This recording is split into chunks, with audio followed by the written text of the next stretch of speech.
ఓం శ్రీ మాత్రే నమః. ఛానల్లోకి స్వాగతం అండి. ధనుస్సు రాశి వారి చుట్టూ ఒక దేవత తిరుగుతోంది. అయితే ఆ దేవత ఎవరు, ఎందుకు తిరుగుతోంది, ఆ దేవత అనుగ్రహం కోసం మీరు ఏం చేయాలి, అసలు మీ చుట్టూ దేవత తిరుగుతోంది అనడానికి సంకేతాలు ఏంటి, అలాగే మే 27వ తేదీ మీకు ఏం జరగబోతోంది అనే ఆసక్తికరమైన విషయాలన్నీ కూడా ఈ వీడియోలో మనం వివరంగా తెలుసుకుందాం. కానీ అంతకంటే ముందుగా మీరు కనుక మన ఛానల్ ఇప్పటి వరకు సబ్స్క్రైబ్ చేసుకోకపోతే సబ్స్క్రైబ్ చేసుకొని పక్కనే వచ్చిన బెల్ ఐకాన్ నొక్కి ఆల్ సెలెక్ట్ చేసుకుంటే మేము ఇలాంటి వీడియోస్ అప్లోడ్ చేయగానే ముందుగా మీకు నోటిఫికేషన్ వస్తుంది. అలాగే వీడియో నచ్చినట్లయితే లైక్ చేసి మీ ఫ్రెండ్స్ అండ్ ఫ్యామిలీ మెంబర్స్లో ధనుస్సు రాశి వారు ఎవరైనా ఉంటే వారితో మర్చిపోకుండా ఈ వీడియోని షేర్ చేసుకోండి. అలాగే వీడియోని ఎక్కడా కూడా స్కిప్ చేయకుండా చివరి వరకు చూస్తేనే మేమేం చెప్తున్నామో మీకు పూర్తిగా అర్థమవుతుంది. ఇక వివరాల్లోకి వెళ్ళిపోతే ధనుస్సు రాశి వారి చుట్టూ ఏ దేవత తిరుగుతోంది అనే విషయాన్ని తెలుసుకోబోయే ముందు మీరు జీవితంలో కొన్ని విషయాలు నిర్లక్ష్యం చేయకూడదు. ఇలా చేసినట్లయితే కనుక జీవితంలో ఎన్నో కష్టాలను నష్టాలను ఎదుర్కోవలసి ఉంటుంది. కాబట్టి వాటి నుంచి బయటపడడానికి ఆ విషయాలను నిర్లక్ష్యం చేయకుండా ప్రతి అంశాన్ని కూడా ఆచితూచి ఆలోచించి నిర్ణయం తీసుకోవాలి. ఆ విషయాల గురించి మనం వివరంగా తెలుసుకుందాం. ప్రస్తుతం ఉన్న పరిస్థితుల్ని అనుసరించి కొన్ని సందర్భాలలో తోచింది చేసే విధంగా మీరు ప్రవర్తిస్తూ ఉంటారు. అటువంటి పరిస్థితులను మీరు మార్చుకోకపోతే కనుక జీవితంలో కష్టాలను ఎదుర్కొంటారు. అందుచేత ప్రతి ఒక్క అంశాన్ని క్షుణ్ణంగా పరిశీలించి నిర్ణయం తీసుకోవాలి. ఆలోచనలు స్థిరంగా ఉండేలా ప్రయత్నించాలి. ఒక నిర్ణయం తీసుకుంటే దానికి ఖచ్చితంగా కట్టుబడి ఉండాలి. ఈ అంశంలో మీరు మీ ప్రవర్తనను సవరించుకుంటే కనుక జీవితాన్ని ఆనందదాయకంగా మార్చుకోవచ్చు. ఈ రాశి వారికి జీవితంలో ఒడిదుడుకులు ఎక్కువగా ఉంటాయి. అలాగే అధికంగా శ్రమించి తమ బాధ్యతలను నిర్వహించి ఉన్నత స్థానానికి చేరుకుంటారు. ఈ రాశి వారికి మంచితనం, మానవత్వం అధికంగా ఉంటాయని చెప్పుకోవచ్చు. ఇతరులు కష్టాల్లో ఉంటే ఖచ్చితంగా ఏదో ఒక విధంగా సహాయం చేయాలి అని అనుకుంటారు.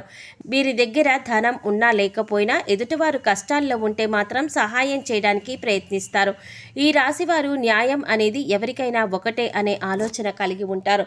అందుకే మీకు ఎలా న్యాయం జరగాలి అని కోరుకుంటారో అలాగే ఎదుటివారికి కూడా వారు నిజాయితీ పరులైతే వీరికి ఖచ్చితంగా న్యాయం జరగాలి అని కోరుకుంటారు. ఈ గుణం కారణంగా ఎదుట వ్యక్తులు మీకు ఆకర్షింపబడతారు.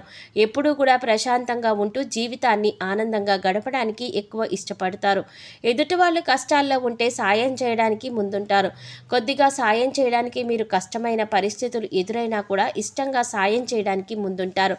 ఈ రాశివారు ఎదుటివారిని చాలా తేలిగ్గా నమ్మేస్తారు. కానీ వారు మిమ్మల్ని మోసం చేశారని తెలిసినా లేదా వారికి మోసపూరితమైన ఆలోచనలు ఉన్నాయని తెలిస్తే మాత్రం వారిని దూరం పెడతారు.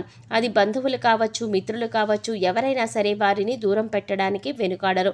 ఒకవేళ నమ్మిన వారి చేతిలో మోసపోయాము అని తెలిసినా కూడా మీరు ఎక్కువగా రియాక్ట్ అవ్వరు. కానీ వారిని మాత్రం శాశ్వతంగా దూరం పెడతారు. ఇలాంటి మీకున్న లక్షణాలు మిమ్మల్ని అందరిలో కంటే కూడా ప్రత్యేకంగా నిలబడేలా చేస్తుంది. ఈ రాశి వారికి బాల్యంలో కష్టాలు అధికంగా ఉంటాయి. అలాగే యవ్వన ప్రాయంలో కుటుంబాన్ని వదిలి దూరంగా ఉంటూ తమ బాధ్యతలను నిర్వహిస్తూ కెరీర్ని డెవలప్ చేసుకోవాల్సిన పరిస్థితులు కూడా ఏర్పడతాయి. స్నేహితులు, బంధువుల్ని వదిలేసి కొంతకాలం దూరంగా ఉండవలసిన పరిస్థితులు కూడా మీకు వస్తాయి. ఇబ్బందికరమైన కుటుంబ పరిస్థితులు కొంతకాలం ఎదురవుతాయి. ఈ సమయంలో మీరు నమ్మిన వ్యక్తుల చేత మోసపోయే అవకాశం కూడా కనిపిస్తోంది. అందుచేత ఎవరు మనవారు, ఎవరు పరాయివారు అని గమనించాలి. ఎదుటివారు మన మంచి కోసం చెప్తున్నారా లేదా వారికి అందులో లాభం ఏదైనా ఉందా అనే అంశాలను కూడా మీరు గమనించుకోవాలి. ప్రతి ఒక్కరి మీద ఒక కన్నేసి ఉంచాలి. ఎందుకంటే మీరు నమ్మిన వారే మీతో స్నేహపూర్వకంగా మాట్లాడుతూనే మిమ్మల్ని మోసం చేసి మిమ్మల్ని ఇబ్బందుల్లో పడే అవకాశాలు ఎక్కువగా ఉన్నాయి. ఈ సమయంలో ఈ రాశివారు వ్యాపార కూడళ్లను అద్దెకిచ్చి ఆలోచన ఉంటే మానుకుంటే మంచిది. ఎందుకంటే ఇది మీకు నష్టాన్ని చేకూర్చవచ్చు. ఇక మీ వ్యాపారం ఏదైనా ఉంటే దాన్ని విస్తరించడానికి ప్రయత్నించినట్లయితే లాభాల బాట పడతారు. అలాగే వ్యాపారంలో ఎప్పుడూ అనుభవజ్ఞులను, భాగస్వాములను చేర్చుకోవడానికి ప్రయత్నించండి. మీకు ఏదైనా సహాయం కావాలి అంటే అది చిన్నదైనా పెద్దదైనా కుటుంబ సభ్యుల యొక్క సలహాలు అలాగే వారి సహకారం తీసుకోవడానికి ప్రయత్నించండి. అలాగే ఈ సమయంలో మీరు డబ్బును అప్పుగా ఇచ్చినా తీసుకున్నా కూడా వాటికి సంబంధించిన పత్రాల గురించి అలాగే చాలా జాగ్రత్తగా ఉండవలసిన సమయంగా చెప్పుకోవచ్చు. ఎందుకంటే ఈ సమయంలో మీకు షూరిటీ సంతకాల విషయంలో ఇబ్బందికరమైన పరిస్థితులు కనిపిస్తున్నాయి. అయితే డబ్బులు ఇచ్చి పుచ్చుకునేటప్పుడు పత్రాలను జాగ్రత్తగా చూసుకున్నట్లయితే కనుక ఎటువంటి ఇబ్బందులు ఉండవు. ఇక ఈ సమయంలో ముఖ్యంగా ఈ రాశి వారి చుట్టూ ఒక దేవత తిరుగుతోందనే చెప్పుకోవాలి. దీనికి గల కారణం మీరు ఇతరులకు నిస్వార్థంగా సహాయపడే విధానం కావచ్చు, లేదా మీరు నిష్కల్మషమైన మనసుతో అమ్మవారిని పూజించిన విధానం కావచ్చు, మీ దయాగుణము దానగుణము కావచ్చు. వీటి కారణం చేత అమ్మవారు ప్రసన్నమై మీ వెనకాలే ఉండి మిమ్మల్ని నడిపిస్తున్నారు.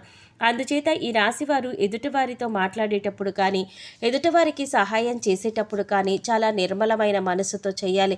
అమ్మవారికి కోపం తెప్పించే విధంగా మీరు ప్రవర్తించకూడదు. మీ దగ్గర లేని వ్యక్తుల గురించి మీరు తప్పుగా మాట్లాడకూడదు. కష్టాలలో ఉన్నవారు మీ వద్దకు వస్తే ఈ సమయంలో వారికి లేదు అనకుండా మీకు వీలైనంతలో ఎంతో కొంత సహాయం చేయండి. మంచితనం, మానవత్వం వదులుకోకుండా ప్రవర్తించండి. ఇంటిని పరిశుభ్రంగా ఉంచుకోవడానికి ప్రయత్నించండి. అమ్మవారి కరుణ కటాక్షాలను మీరు పొందుతారు. ఇల్లు వాకిళ్ళు శుభ్రంగా ఉన్న చోట లక్ష్మీదేవి తిష్ట వేసుకొని కూర్చుంటుందని పెద్దలు చెప్తారు. అలాగే ఇంటిని శుభ్రం చేసుకున్నాక ఇంట్లో సుగంధ ద్రవ్యాలతో ధూపం వేయండి. ఇలా చేయటం వల్ల అమ్మవారి ఆశీస్సులు మీపై ఎల్లప్పుడూ ఉంటాయి. అలాగే అమ్మవారి మీ చుట్టూ తిరుగుతోంది అని చెప్పడానికి సంకేతాలు ఏంటో ఇప్పుడు మనం చూద్దాం. ఇంట్లో ఎప్పుడు సుగంధ పరిమళం వస్తున్నట్లయితే కనుక మీ ఇంట్లో దేవత ఉందని అర్థం చేసుకోవాలి. తరచుగా ఇంట్లో పసుపు కుంకుమ వాసన వస్తున్నట్లయితే కనుక అమ్మవారు మీతో ఉందని అర్థం చేసుకోవచ్చు. అలాగే మీ ఇంట్లో తరచుగా గజ్జెల శబ్దం వినపడుతున్నా కూడా మీ ఇంట్లో అమ్మవారు ఉన్నట్లు అర్థం చేసుకోవచ్చు. ముఖ్యంగా రాత్రి సమయంలో గజ్జెల శబ్దం వినపడుతున్నట్లయితే కనుక అమ్మవారు మీ ఇంట్లో తిరుగుతున్నట్లు అర్థం చేసుకోవాలి. మనసు ప్రశాంతంగా ఉన్నట్లయితే కనుక దేవత మీ వెనకాలే ఉండి మిమ్మల్ని అనుగ్రహిస్తోందని చెప్పుకోవచ్చు. ఎందుకంటే కొన్ని సందర్భాలలో కొంతమందిని చూసినట్లయితే ఎటువంటి ఇబ్బందులు కష్టాలు లేకపోయినా మనసు మాత్రం ఆందోళన పడుతూ ఉంటుంది. అలా కాకుండా కొంతమందిని చూసినట్లయితే ఎన్ని కష్టాలు ఉన్నా చాలా ప్రశాంతంగా ఉంటారు. మరి అటువంటి వారికి అమ్మవారి అనుగ్రహం ఉందని చెప్పుకోవచ్చు. ఇక ఎప్పుడు ఎదుటివారి మంచి కోరుకుంటూ దాన ధర్మాలు చేసుకుంటూ నిస్వార్థంగా ప్రవర్తించినట్లయితే కనుక అమ్మవారు మిమ్మల్ని తొందరగా అనుగ్రహిస్తుంది. అయితే మే 27వ తేదీ అమావాస్య. ఈ అమావాస్య అంటే అమ్మవారికి ఎంతో ఇష్టం. అయితే ఈ రోజున శక్తి కొలది అమ్మవారికి పాయసం కానీ పులిహార కానీ చేసి నివేదన చేయండి. అలాగే ఈ రోజున మీరు చేయకూడని తప్పు ఒకటి ఉంది. ఈ తప్పు చేసినట్లయితే అమ్మవారి ఆగ్రహానికి గురవుతారని గుర్తుంచుకోండి. శుక్రవారం ఉదయం స్నానం చేసిన తర్వాత శుభ్రమైన ఎరుపు దుస్తులు ధరించి రోజంతా లక్ష్మీదేవిని స్మరించండి. యాలకులు మరియు లవంగం వేసి కర్పూరం వెలిగించి లక్ష్మీదేవికి హారతి ఇచ్చి అన్ని గదుల్లోనూ ఈ హారతి చూపించండి. ఇలా చేయటం వల్ల మీ ఇంట్లో నుంచి అన్ని రకాల ప్రతికూలతలు తొలగిపోతాయి. చెక్క పలక పైన కుంకుమ పువ్వుతో స్వస్తిక్ చిహ్నాన్ని గీసి దానిపైన గోమతి చక్రాన్ని ఉంచండి. తర్వాత దానిపైన శ్రీ యంత్రాన్ని ప్రతిష్ఠించి పూజించండి. పూజ తర్వాత గోమతి చక్రాన్ని మీ పర్సులో లేదా డబ్బులు దాచుకునే ప్రదేశంలో ఉంచండి. ప్రతి శుక్రవారం ఈ విధంగా చేయటం వలన మీ సంపద పెరుగుతుంది. అలాగే మీరు కెరీర్ జీవితంలో విజయాన్ని పొందుతారు. అలాగే మీరు ప్రతికూల శక్తుల నుండి బయటపడడం కోసం ఇంటి గుమ్మం దగ్గరకు ఆవు వస్తే ఏదైనా మీ శక్తి కొలది గడ్డి పెట్టి 3 ప్రదక్షిణలు చేయండి. బిచ్చగాళ్ళు వస్తే వారికి ఏదో ఒకటి ఇచ్చి పంపండి. కానీ ఊరికే ఏమీ ఇవ్వకుండా పంపవద్దు. వారానికి 3 సార్లైనా సాయం సంధ్యా సమయంలో ఇంట్లో వ్యాపార సంస్థల్లో ధూపం తప్పకుండా వేయండి. అలాగే మీ వాహనాలకు నిమ్మకాయ దండను కట్టండి. ఇలా చేసిన వారికి ప్రతికూల వాతావరణం తొలగి శ్రేయస్సు కలుగుతుంది. ఈ రోజున మద్య మాంసాలకు దూరంగా ఉండండి. ఎవరిని దూషించకండి. ఇలా చేయటం వల్ల మీరు చిక్కుల్లో పడే అవకాశం ఉంటుంది. మీ చుట్టూ అమ్మవారు తిరుగుతోంది అన్న విషయాన్ని గుర్తుంచుకోండి. ప్రతిరోజు దీపారాధన చేయండి. మీ ఇష్టదైవ నామస్మరణ చేస్తూ ఉండండి. రోజుకి ఒక్కసారైనా కనకధార స్తోత్రం చదువుకోవడానికి ప్రయత్నించండి. చదవడానికి వీలు కాకపోతే కనీసం వినడానికి ప్రయత్నించండి. ఇలా చేయటం వల్ల అమ్మవారి కరుణా కటాక్షాలతో అద్భుతమైన ఫలితాలను పొందుతారు. చూశారు కదండి, ధనుసు రాశి వారి చుట్టూ ఏ దేవత తిరుగుతోంది, ధనుసు రాశి వారు అమావాస్య రోజున ఎటువంటి ఫలితాలను పొందుతారు, అలాగే మీ చుట్టూ ఉన్న దేవతను ఏ విధంగా గుర్తించాలి, దేవతను ప్రసన్నం చేసుకోవడం కోసం మీరు ఏ పనులు చేయాలి అనే అంశాలను ఈ వీడియోలో మనం వివరంగా తెలుసుకున్నాం కదా. ఈ వీడియో మీకు నచ్చినట్లయితే లైక్ చేసి మీ ఫ్రెండ్స్ అండ్ ఫ్యామిలీ మెంబర్స్లో ధనుసు రాశి వారు ఎవరైనా ఉంటే వారితో మర్చిపోకుండా ఈ వీడియోని షేర్ చేసుకోండి. అలాగే ఇప్పటి వరకు మన ఛానల్ కనుక సబ్స్క్రైబ్ చేసుకోకపోతే సబ్స్క్రైబ్ చేసుకొని పక్కనే వచ్చిన బెల్ ఐకాన్ నొక్కి ఆల్ సెలెక్ట్ చేసుకుంటే మేము ఇలాంటి వీడియోస్ అప్లోడ్ చేయగానే ముందుగా మీకు నోటిఫికేషన్ వస్తుంది. మరో చక్కటి వీడియోతో మళ్ళీ కలుద్దామండి. ఓం శ్రీ మాత్రే నమః.